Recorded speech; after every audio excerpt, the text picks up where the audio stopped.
नमस्कार दोस्तों, आपका स्वागत है मेरे YouTube चैनल एस्ट्रोग्राम में।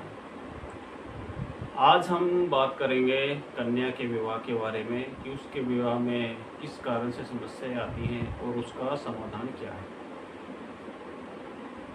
देखा गया है कि कई कन्याओं के विवाह में काफ़ी हम प्रयास करते हैं विवाह करने का, लेकिन फिर भी नहीं हो पाता है।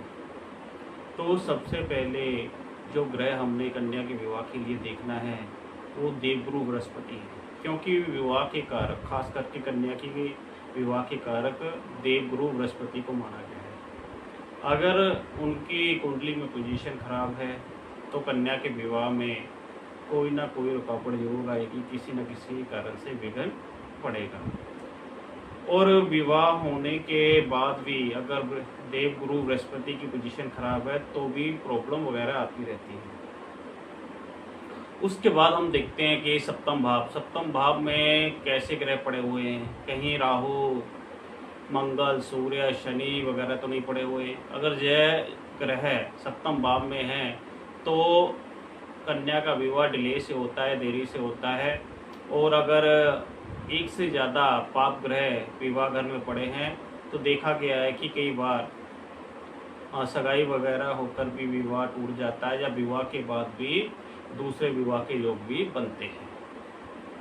और जहाँ किसी पाप ग्रह की दृष्टि जैसे राहु की, शनि की, मंगल की, सूर्य की विवाह घर पर पड़ती है तब भी विवाह में डिले होने के योग बनते हैं। इसके अलावा अगर पाप कर्तृ दोष बन रहा है, इसका मतलब ये होता है कि छठम भाव में और अष्टम भाव में कोई पाप ग्रह पड़े हुए हैं और जो भाव है यानी सप्तम भाव है वह पीड़ित है पाप ग्रहों से, तो उसमें भी विवाह में देर होने के योग बनते हैं।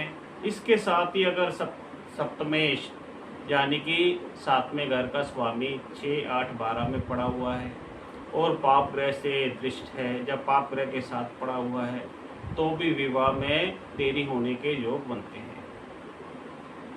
तो इसका समाधान क्या है? तो समाधान ये है कि हमने अपनी कुंडली देखनी है या किसी अच्छे ब्राह्मण से दिखानी है और ये देखना है कि कहीं हमारी कुंडली में गुरुदेव बृहस्पति की पोजीशन खराब तो नहीं है।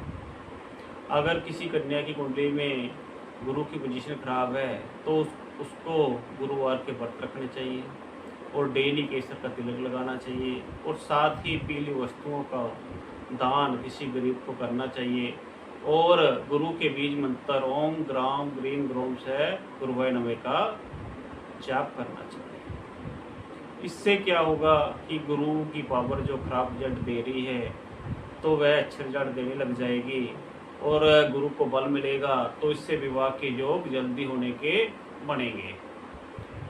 इसके अलावा हमने देखना है कि सप्तम भाव अगर पीड़ित है तो किस ग्रह की वजह से पीड़ित है।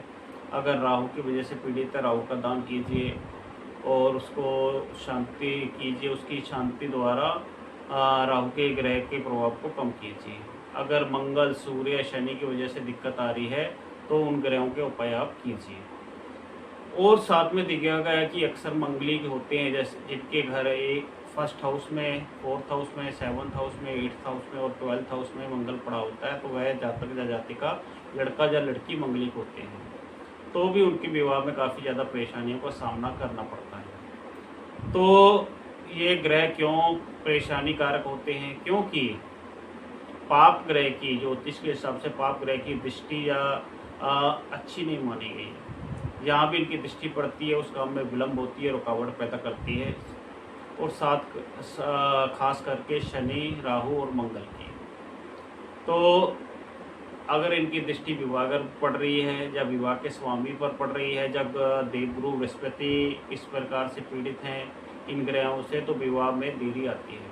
इसके लिए कन्या को 16 सोमवार का व्रत करना चाहिए और साथ में गौरा माता की पूजा करनी चाहिए, क्योंकि सीता जी ने भी विवाह के लिए गौरा माता की पूजा की थी, जिससे कि अच्छे वर की प्राप्ति के योग बनते हैं माता की कृपा से। जिनका विवाह, कन्याओं का विवाह नहीं हो रहा है और वो विवाह उनका जल्द होने के योग बनेंगे।